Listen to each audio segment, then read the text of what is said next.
Thank you for staying with us. It's time now to take a look at stories making headlines on the front page of Nigerian newspapers. And I begin with the Nigerian News Direct. The major story here says, Power reshuffle. Tinubu suspends EFCC chairman as panic rises among Buhari's appointees. Bauer to undergo proof over weighty allegations conduct in office. You'll find all the details on the front page of the Nigerian News Direct. To the Daily Trust now, Tinubu suspends EFCC chairman Bauer. Tinubu suspends EFCC chairman Bauer. You'll find all the details on the front page of the Daily Trust. To this Nigerian newspaper now, Bauer, end of the road. The President Tinubu suspends EFCC chair amid allegations of gross misconduct, few days after Emefiele's CBN's governor's ouster. All the details on the front page of this Nigeria newspaper. To the front page of the First News newspaper now, and still towing the same line of the story of the suspension of the EFCC chair, Bauer surrenders to DSS on the go's grilling. And the writer here says, after President Tinubu orders his indefinite suspension probe over abuse of office. To the Leadership newspaper now, Tinubu begins monetary policy reforms, floats Naira.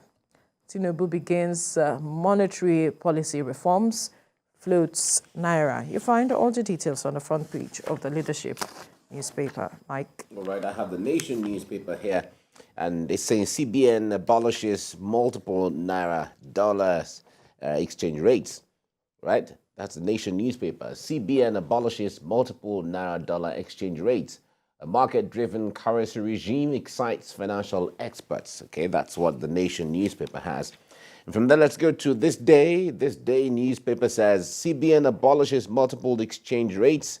Transactions now to hold on the I&E window forex rates. That's the import and export window forex rates. Right? That's what This Day newspaper has in there. From there, let's go to Daily Independent. All right, Daily Independent, exchange rates unification nears as CBN free floats Naira. Currency sells for 755 Naira a dollar. Danger ahead, and analysts warn. Okay, those are perspectives in there. However, the 755 Naira is on the parallel market, which is not recognized by the Central Bank of Nigeria. From that Daily Independent, let's go to the Guardian newspaper.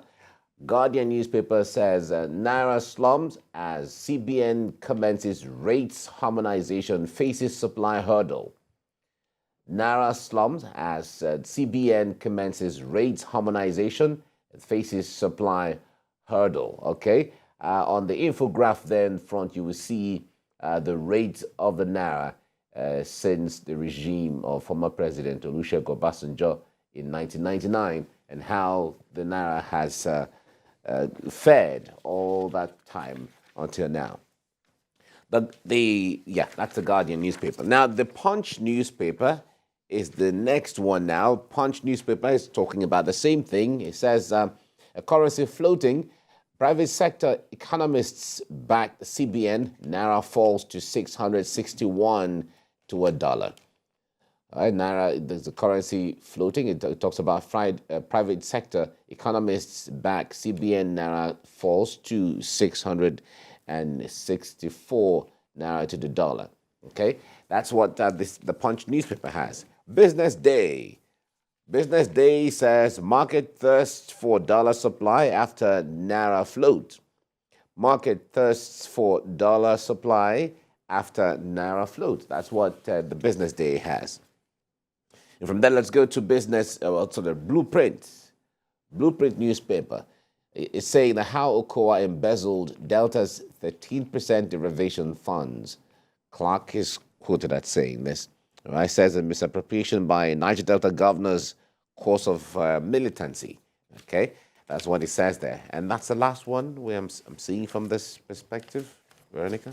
All right, Mike. Let's look up at another matter. talking about a developing story that happened yesterday, where the president ordered the suspension, indefinite suspension of the EFCC chair, Abdurrashid Bawa, to allow for investigation, thorough investigation. Recall that before now, there's been talks about he should be investigated. He should, in fact, some coalition, civil society groups and NGOs have spoken with regards to his conduct in office, his luxurious lifestyle. They have complained about how he's able to, meet up some lifestyle demands, talking about the Hajj, the lesser Hajj he went with his family, and how it is that he's able to afford that kind of lifestyle, so to speak. And then he's had court cases here and there, some he did not honor. And these matters have been ongoing for a while. And recall that former governor of Zamfara State also accused him of asking for a bribe because the governor has a case with the EFCC. All of these issues, had sprung up over time. And now the president is saying, you know what, just step aside. Let's have a thorough investigation to know if truly these issues are true. Yeah. The point there is the office of the chairman of the EFCC is a very slippery one because of the access they have to resources, especially seized resources. Yes. Good. And then the pressure that they can be under from people who want to settle one way or the other and wriggle their way out of the law and so on. They are human beings. Sometimes they could become pressured to the level where they could even be threatened in some instances, where if you don't do this, we will do that, and then you see them succumb. It's possible they succumb from because we hear different kind of reports. Now, the EFCC chairman, or suspended EFCC chairman, is the youngest of all EFCC chairmen we've had. He was born in 1980, and he is a highly trained and intelligent officer. Joined the EFCC in 2004. He's been trained by the FBI. He's been trained by United Nations Office for Drug and Crime. He has gone on so many courses across the world. So when it comes to the capacity and knowledge of what fighting crime is, he totally understands. He's a qualified, fine gentleman when it comes to the work that he's cut out to do. So he understands, and he rose through the ranks, so he understands what EFCC's mandate is. However, he is also a human being who could go through all kinds of pressures, who could go through all kinds of temptation of, this and that. But on the other hand, if you see what the president has done, anything that would dent the administration, the president wants to get rid of it. That is why he feels that these persons will be hearing allegation upon allegation upon allegation. Well, let's just go into it. Sure. If he's clean, he could be back. If his tenure has not ended, he can come back in and run his tenure.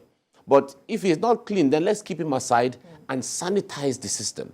Because EFCC is a very critical institution of government, or institute of government, that would help drive the administration's goal of reducing corruption. So because when we're talking about leakages here and there, the EFCC is mandated to block all of the leakages. So if EFCC itself, as alleged, if it is found that it's true that the chairman of the EFCC or EFCC officials, as the case may be, are part of the leakages themselves, or creating leakages for funds to flow through, then there's a very conduit big for corruption. Issue. Exactly. So the issue there is, as it is right now, nobody is saying he's guilty of anything. Of course. The president has said, step aside first. Let us investigate the issues. And then by the time they find all of the issues, if he's guilty of it, or he's culpable of some of them, he could be charged to court. If they find that all the allegations are baseless, he could be left to come back to the office and run the remaining tenure, as the case may be. Now he's under DSS custody, and the DSS, since last night, I understand, have been having an interaction with him regarding what he knows in some of the things that were allegations that were leveled against him. So that is the right thing to even do in the first place. So we wait to see what will come out in the coming days regarding this arrest. The most important thing is it's not about him as a person. It's about the institution. It's about the institution. It's about Nigeria at this time, because the new administration cannot afford to allow allegations to go on, and because you don't want to offend people, or you don't want to, and then you allow things to, because all of this, the buck stops on the president's table. So if he does it well, he takes the credit. If he doesn't do well, he takes the fall. To him. So the issue there is anything, even the NNPC, the CBN, the EFCC, NDIC, whatever they do wrong, it is the president that takes the credit or takes the fall. So Nigerians want to see action from the president, and that is the action that he's. In fact, Nigerians have begun to speak that they are waiting for some other persons to also, for his searchlight to be beamed on some other persons. If you see how the CBN governor was also suspended, the EFCC chairman is being suspended. Other heads of government we saw in the papers this morning that started becoming there's tension in the land. No, but if they don't have anything to hide, there's no need for tension. Absolutely. Right? There's no need for tension anywhere. If you know that you've been your hands are clean. Your hands are clean, there's no need. Do your work and move on. Right? Because, we understand even yesterday, the EFCC chairman was with the president. Yes. Right? Of course. Let the work of government or governance go ahead. Absolutely. Right? So there's nothing to fear, actually, except if they have something to hide. Yes, even days before the CBN governor was suspended, he was with the president. He was with the president. Where they were talking about the monetary policy. So you can continue your conversation, but what has to be done has to be done. And that is the direction the president is taking. And I am glad all of this... chairman of the EFCC, CBN, former CBN governor, they all understand that it's not about them. It's about the work itself. So anyone who will come, they are doing this because he's from here or he belongs. This has nothing to do with that. This is about the institution of government. It's about governance. It's about Nigeria as a country and setting the record straight.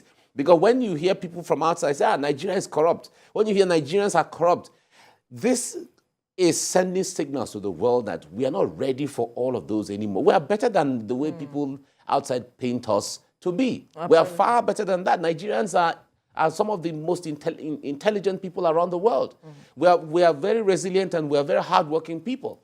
So when people outside, or because of one or two things, news flash on Nigeria about corruption, you think all Nigerians are corrupt, all Nigerians are fraudulent. That's not true. It's not true at all. Absolutely. And now that we are seeing the direction of the government and the president, leading from the front, I believe that whoever, even though I do not admire the person right now who has taken the position right now as acting capacity, I believe he's learning lessons from successive EFCC chairmen. We saw how they left, which is almost similar with how Abdurrashid Bawa is going now. So whoever is sitting in that capacity or that position right now would also be ensuring that he does not dent his image in any way. He ensures that whatever he's doing, he's as transparent as possible in his engagement with persons, because we know